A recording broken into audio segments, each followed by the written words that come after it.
padres pensaron que podía tener una TDA, un trastorno del déficit de atención. Entonces fuimos a un neurólogo y el neurólogo me recetó Concerta. Y debido al Concerta empezaron las ausencias. Y yo por ese entonces jugaba baloncesto y recuerdo la primera ausencia que tuve, el primer día que tomé Concerta de hecho. Estaba jugando a baloncesto en el recreo y me pasaron el balón y no lo cogí, porque fue justo cuando me dio una ausencia. Y bueno, a partir de aquí entonces, que para mí eso era algo como muy raro, ¿no? Pero tampoco le daba importancia porque no sabía qué pasaba. No. Con 12 años, pues no, tampoco tienes criterio para decidir, esto es demasiado raro, esto es normal, ¿no? Con lo cual, pues bueno, lo dejé pasar. Se lo conté a mi madre, pero bueno, ella obviamente pensó que era pues tonterías de la edad, ¿no?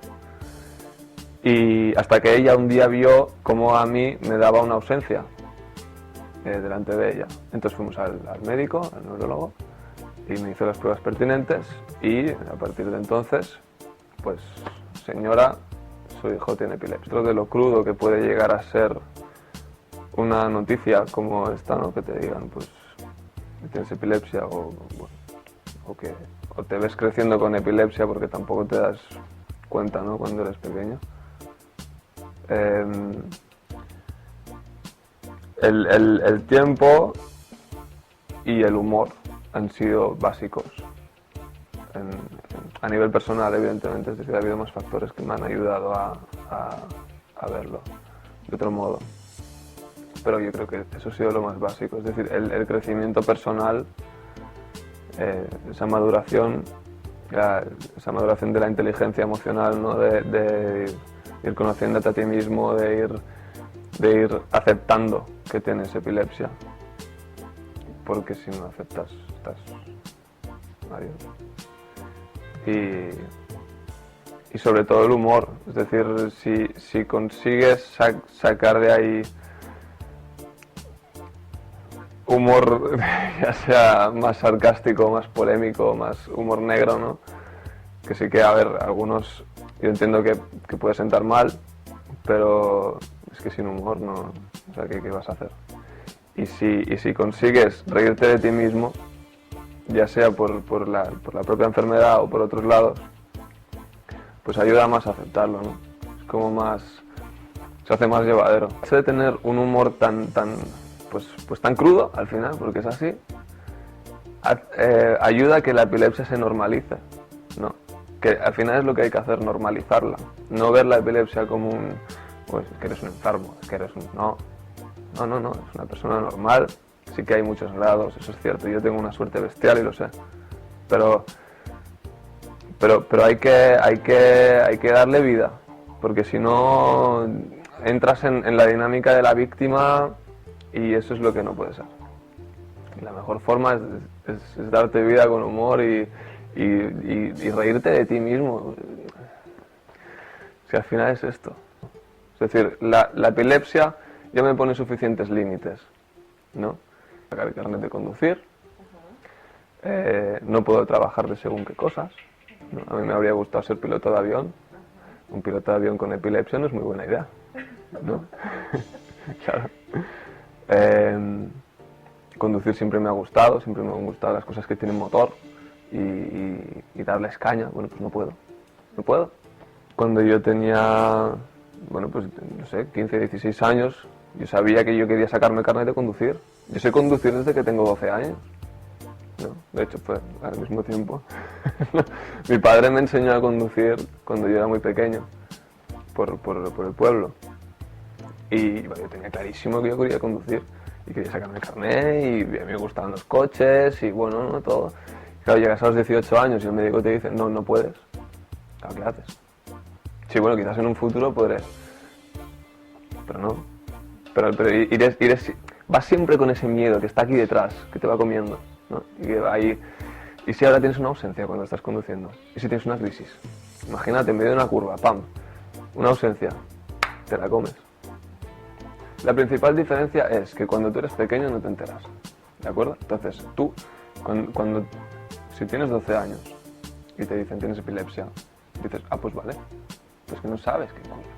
Entonces, tú lo único de lo que tienes que preocupar es de ir al colegio, de tomarte la medicación y de dormir. Ya está. Ya está. Entonces llega un punto en el que tu vida cambia. Es cuando ya empiezas a tener más vida social, ¿no? Entonces aquí ya entran las bebidas, entran las drogas, entra más presión social, entra más vida nocturna, menos horas que vas a dormir, entran más responsabilidades, por lo tanto más presión, más estrés, más agobio, más ansiedad, lo que decía antes. Y aquí es donde está el cambio, ¿no?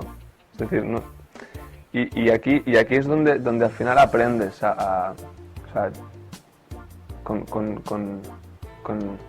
con este tiempo, porque hasta que no cumples 18 o yo qué sé, pues, la edad que sea, en esa franja, pues no empiezas a aprender a controlar todo esto. No empiezas a aprender no empiezas a entender, más que aprender, ¿no? Empiezas a entender qué es lo que te ocurre, no empiezas a entender qué es lo que hay aquí dentro.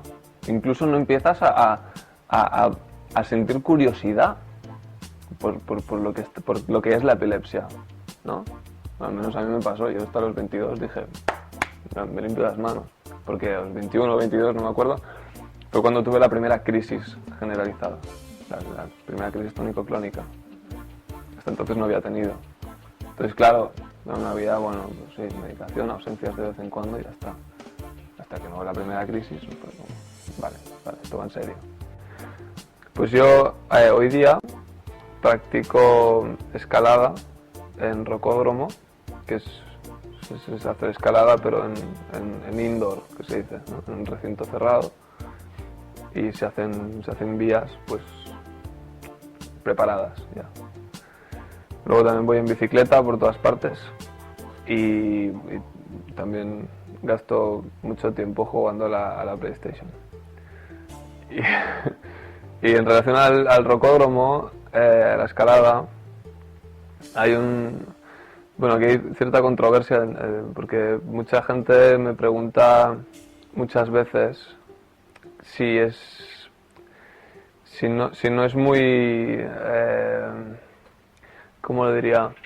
Si no es muy peligroso para mí, ¿no? Y si me gusta la escalada, sí, yo sé que corro un riesgo, pero cualquier otra persona lo corre, ¿sabes? No es... No puedo permitir que me limite más. Eso no quiero. Ir parando cada hora y media o cada hora para... Es que nada, por un tema de ausencias. Porque las pantallas a mí al menos me sientan fatal y soy consciente de ello y hay que tratar la salud y hay que conocer sus límites, ¿no? Jugar a la PlayStation no es lo que me va mejor, ¿eh? No, esto lo admito. Pero, bueno, como he dicho antes, pues no voy a dejar que la epilepsia me limite ni me amargue. Yo me conozco y sé que si me estoy pasando demasiado, pues paro, ya está. Para mí la epilepsia es algo como muy oscuro, ¿no? Es como un ente que da mucho miedo, como muy terrorífico, así como muy puntiagudo, ¿no? Como el típico de película de miedo, un poco como Slenderman, ¿no? Y lleva muchos cuchillos y aparece aleatoriamente, ¿no? Así de pronto, nunca sabes cuándo va a venir. Y cuando aparece, pues te clava un cuchillo. Y esto sería una metáfora para definir una ausencia o una crisis, ¿no? Ese miedo, porque al final es miedo lo que produce la epilepsia, ¿no? Y desconcierto y desconocimiento. Vamos a ver qué va a pasar. Yo soy Isabel, la mamá de Luis. Yo creo que es importante, mi hijo me ha pedido que explique un poco cuál es la experiencia de un padre al que un día le diagnostican la epilepsia de un hijo. Entonces, ¿qué pasa? Bueno, la vida cambia. Primero la de tu hijo, pero la tuya también. Puedes hacer dos cosas en esta situación. Una es asustarte, convertir a tu hijo en un ser sobreprotegido, y la otra es decir que puede pasar cosas, pero que la vida continúa y que la vida de la familia, la de tu hijo, tu hija, la de los padres, tiene que ser lo más normal posible y con las mismas características y la misma vida que llevarías si tu hijo no tuviera ese diagnóstico. Bueno, también tengo que decir que el diagnóstico de Luis fue una persona que tenía unas ausencias, evidentemente cada caso, y hay casos, me consta, que son muy graves y muy estresantes, tanto para el enfermo o la persona afectada como la familia. Y al hilo de lo que estoy diciendo de enfermo, me gustaría matizar una cosa. Es importante cuando a un hijo, a una hija, se le diagnostica una epilepsia, no decir que es un enfermo, porque bueno, un enfermo, ¿qué es un enfermo? Una enfermedad dura un rato, ¿no? Tienes una gripe, tienes una faringitis, pero una epilepsia va contigo en la vida. Entonces, la etiqueta de enfermo, yo creo que no ayuda a nadie, ni a la persona que lo sufre. A mí me gusta hablar de particularidad, peculiaridad, característica, no sé, cualquier cosa. Es importante el lenguaje en este caso, es importante los gestos pequeños del día a día que podamos tener para que todo transcurra, sigo diciendo, con la máxima normalidad, sin hiperprotecciones, hacer que esta situación sea una situación de crecimiento para un chaval, para fortalecerle, para que se haga fuerte delante de la vida, no para que le protejamos y le digamos lo que tiene que hacer y lo que no puede hacer. Ya lo sabe lo que no puede hacer. Y es importante tener esta confianza y que esto se transmita y que se viva en familia y que se viva entre todos. La conclusión a la que llego hasta ahora es eso, tiempo y humor. O sea, que corra el tiempo, que es lo que te da, es lo que te cura a nivel personal, y el humor como medicina.